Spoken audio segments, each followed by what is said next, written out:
Bonjour.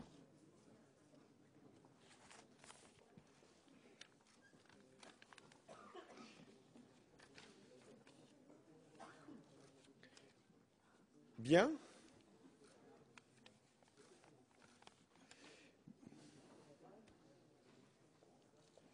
Mesdames, Messieurs, donc j'avais prévu de venir ici à Brest pour plusieurs motifs. Le premier était de me rendre à l'île Longue pour visiter la force océanique stratégique. Et je remercie les autorités qui m'ont permis de réussir ce déplacement. Je voulais ainsi marquer, dans une totale discrétion d'ailleurs, l'exigence qui est la nôtre de maintenir la capacité de dissuasion nucléaire, qui est la condition de notre indépendance et aussi une force utile à la paix. La dissuasion nucléaire repose sur deux composantes, une composante aérienne et une composante maritime, avec les 4 sous-marins SNLE. Et j'ai pu en visiter un qui était en conditionnement. Et j'ai salué tous les personnels qui servent ces matériels exceptionnels.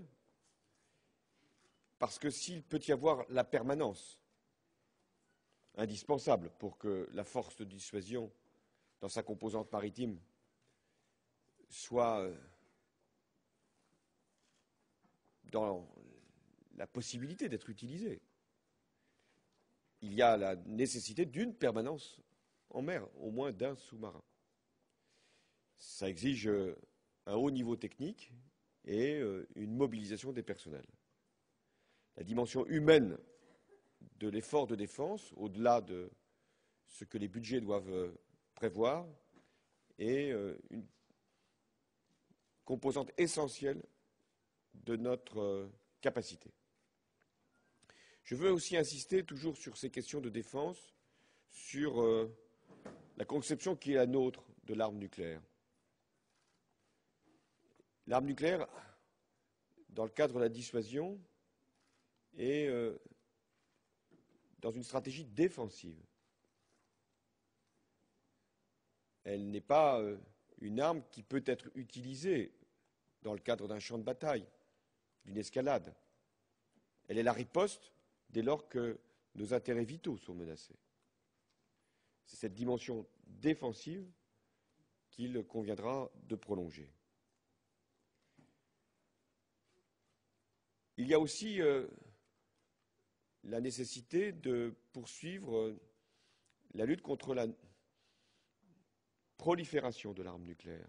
C'est vrai que nous en possédons des armes nucléaires, et depuis longtemps. Mais nous ne considérons pas qu'il soit utile au monde que des pays accèdent à l'arme nucléaire.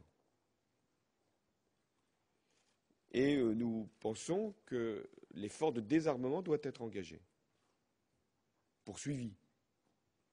Et la France y prend déjà sa part et y prendra dans l'avenir également sa participation. Sur l'effort de défense, la loi de programmation militaire a été votée en 2009, elle viendra à son terme en 2014, dans l'hypothèse où il y aurait un changement en France à la suite de l'élection présidentielle. J'aurai, si les Français m'en donnent mandat, à lancer un livre blanc sur la défense, dès la fin de l'année 2012, qui permettra de préparer la loi de programmation 2014-2020, de façon à ce que nous puissions identifier les renouvellements d'équipements, les modernisations indispensables dans le contexte budgétaire que chacun connaît. Ce sera à partir des menaces, à partir des missions, que nous aurons à faire ces choix.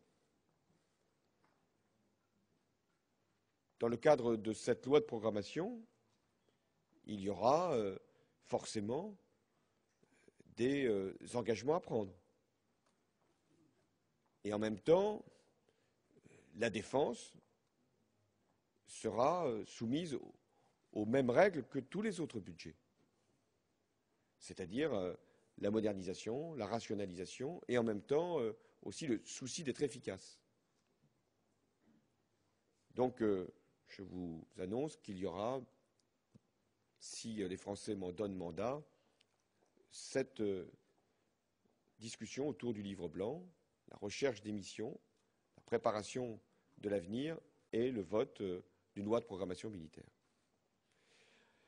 Ça, c'était pour ma matinée. Ensuite, certains ont pu assister à cette rencontre. J'ai vu avec les élus de Brest, le maire, mais aussi le président du conseil régional, Jean-Yves Le Drian. J'ai rencontré donc les salariés de la réparation navale qui attendent une solution de reprise et qui ont exprimé leur inquiétude, même leur colère, par rapport à une forme d'inertie qui semble aujourd'hui prévaloir.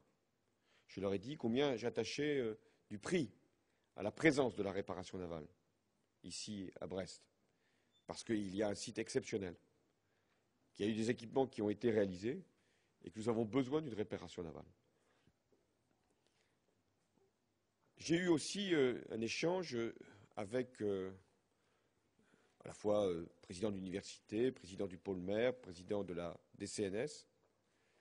J'ai eu un échange sur les énergies marines renouvelables, qui représentent un vecteur de développement très important. Vous savez que je souhaite faire monter les énergies renouvelables. Et parmi les énergies renouvelables, il y a l'éolien. Et dans ce cadre-là, il y a l'éolien maritime, qui est déjà engagé largement dans des recherches, même dans des installations. Et je soutiendrai autant que je le pourrai ce beau projet de développement, important pour Brest, important pour la région Bretagne, mais important pour notre pays. Et puis tout à l'heure, je tiendrai une réunion publique, et voilà ce qu'aura été un séjour breton à Brest. Et je remercie tous ceux qui ont pu participer et m'ont permis de réussir cette visite. J'imagine qu'il y a des questions qui ne portent pas sur le sujet de mon déplacement.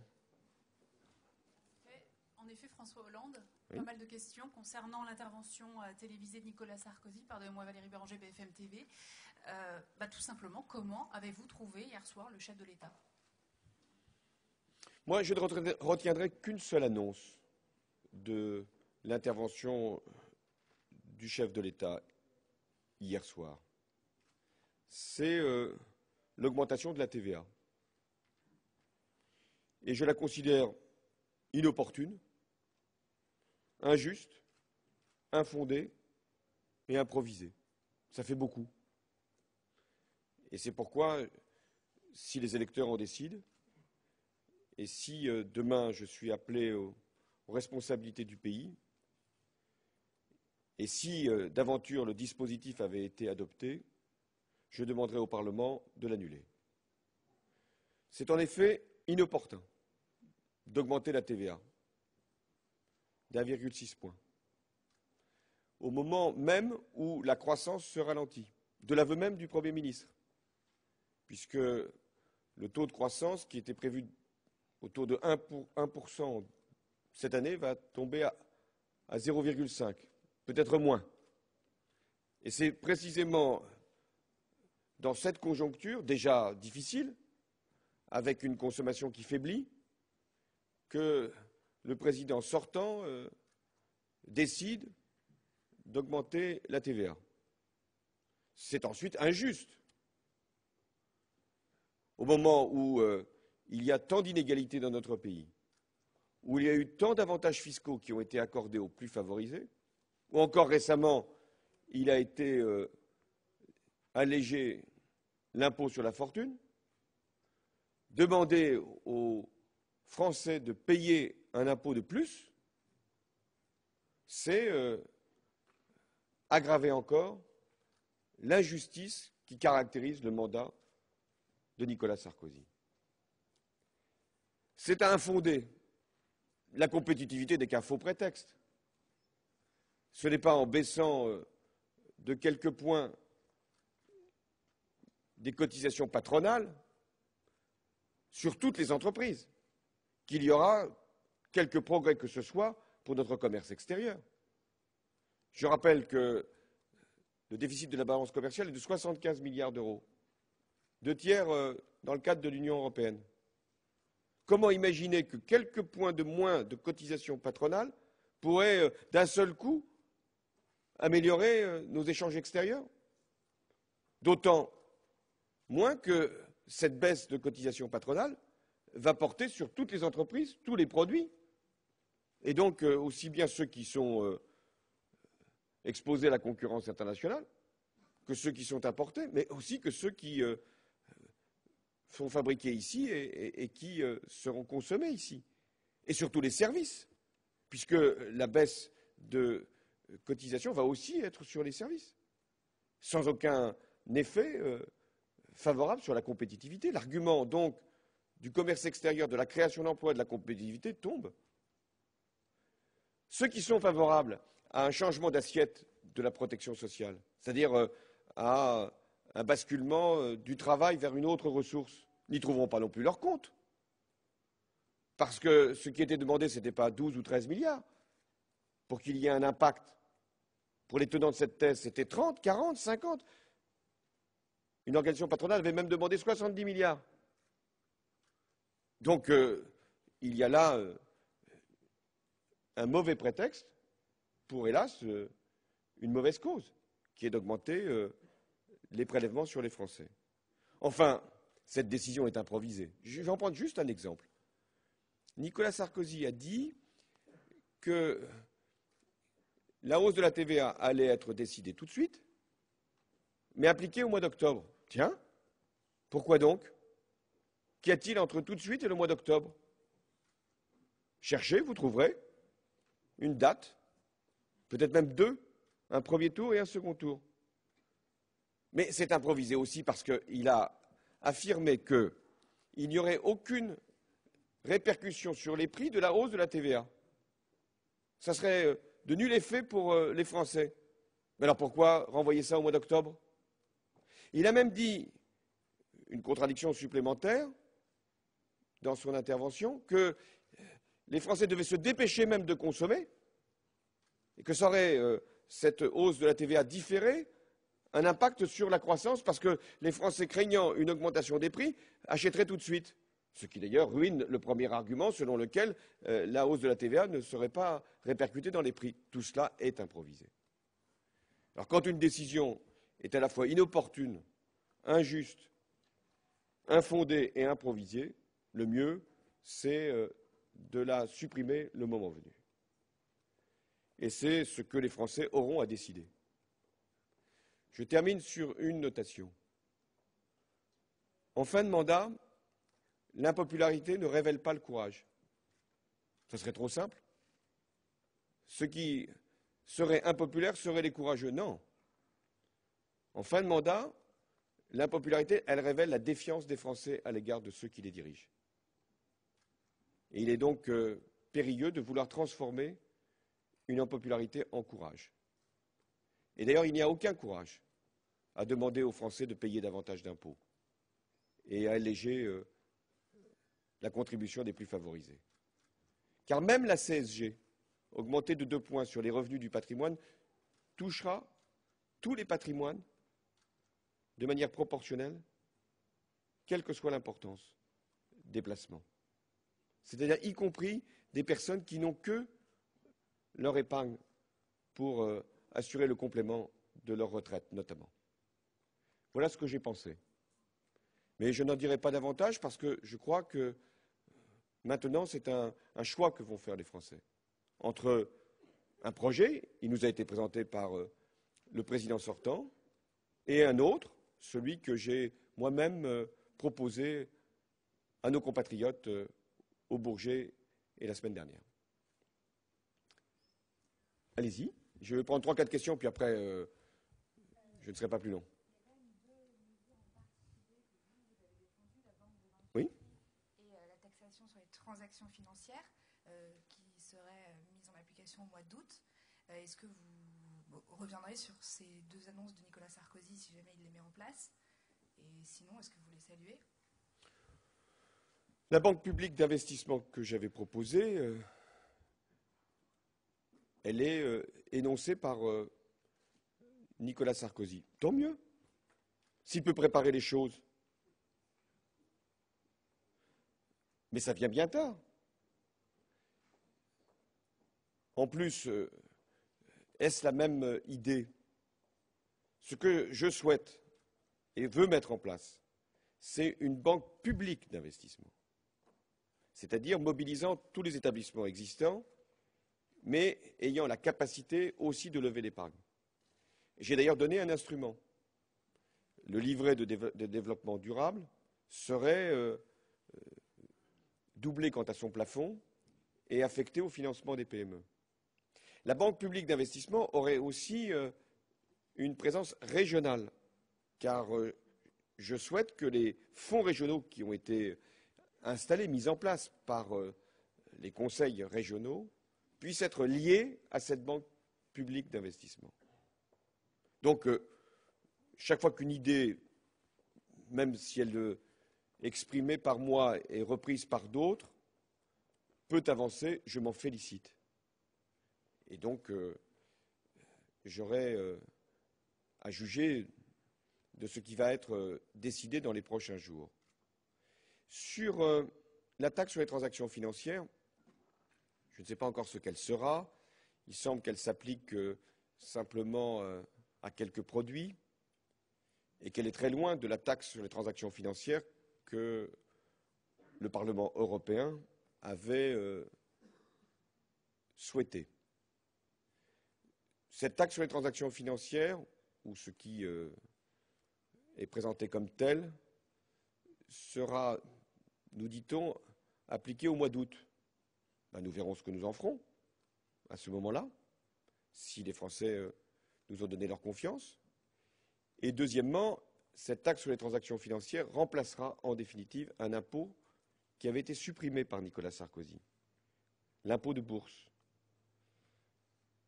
Et c'est ce qui, en définitive, ressort de cette intervention. Je ne sais pas s'il faut l'appeler présidentielle ou celle du candidat, mais qu'importe. C'est une forme d'incohérence tout au long de ce quinquennat. Le bouclier fiscal a été voté, il a été supprimé. L'impôt de bourse a été supprimé, il va être rétabli. La TVA a baissé pour la restauration, elle a augmenté pour tous les Français. Il y a eu des pertes de temps sur la banque publique d'investissement. Il semble qu'elle puisse être décidée avant le terme du mandat. Et que dire de ces allègements fiscaux qui ont été accordés en 2007 et de tous ces prélèvements qui s'abattent sur les Français depuis? On me dira c'est la crise. Non, c'est l'inconséquence, l'imprévoyance. Et il est très important en politique, au-delà même des sensibilités, d'avoir de la constance, d'avoir une vision longue, d'avoir de la cohérence dans l'action. Et c'est ce qui a manqué. François Hollande.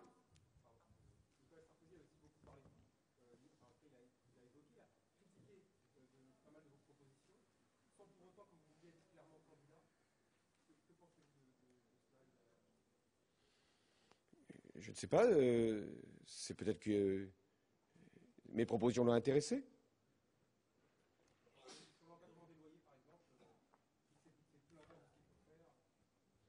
Mais là, ça fait partie de ce que sera le débat au moment de l'élection présidentielle. Nicolas Sarkozy ne veut pas être candidat pour le moment, donc je ne vais pas répondre sur le plan de la campagne électorale. On ne peut pas avoir les deux fonctions, si je puis dire. la fonction présidentielle et la fonction de candidat. Donc pour l'instant, je réponds au président sortant. Justement, alors pour revenir sur le statut de Nicolas Sarkozy, est-ce que vous considérez que ça devient peut-être, je ne sais pas, le mot est fort, mais enfin, un déni de démocratie de ne toujours pas être candidat alors qu'il utilise son temps de parole en tant que président de la République? Et deuxième question, vous aviez eu l'occasion de répondre à Alain Juppé, mais cette fois-ci, ce sont des éléments de langage repris par le président de la République lui-même sur votre personnalité arrogante. Oui, j'ai été qualifié de beaucoup d'adjectifs depuis un certain nombre de mois. C'est le temps, semble-t-il, de ce nouveau vocabulaire, comme vous l'avez d'ailleurs souligné, élaboré en haut lieu. Moi, ce qui compte, ce n'est pas le jugement de Nicolas Sarkozy ou d'autres par rapport à ma personne, par rapport à mes propositions, par rapport à ma démarche. C'est le jugement des Français. C'est eux qui vont avoir la parole. C'est eux qui choisiront en toute liberté leur prochain président. C'est à eux de savoir qui est arrogant, qui ne l'est pas, qui est efficace, qui ne l'est pas, qui est sincère, qui ne l'est pas, qui est courageux, qui ne l'est pas. Ce n'est pas à chacun de se proclamer ou de dénigrer son concurrent. C'est aux Français de savoir juger ceux qui se présentent à leur suffrage. Marie-Bénédicte Allaire de RTL. Nicolas Sarkozy a également annoncé un contrat de compétitivité qu'il présente comme une façon de tourner la page des 35 heures. Alors, est-ce que vous jugez nécessaire de défendre ces 35 heures et est-ce que vous reviendriez sur cette mesure si vous étiez élu? Alors d'abord, il a demandé qu'une négociation puisse s'ouvrir et il a laissé 2 mois aux partenaires sociaux. Et ensuite, il a menacé du vote d'une loi si les partenaires sociaux ne se mettaient pas d'accord. Donc tout ça nous renvoie au mois de mars ou au mois d'avril. Je rappelle que le premier tour est fixé le 22 avril et le second tour le 6 mai. Donc il devient difficile de prétendre pouvoir agir au-delà sans avoir le vote des Français. Donc je ne peux même pas imaginer qu'il puisse y avoir une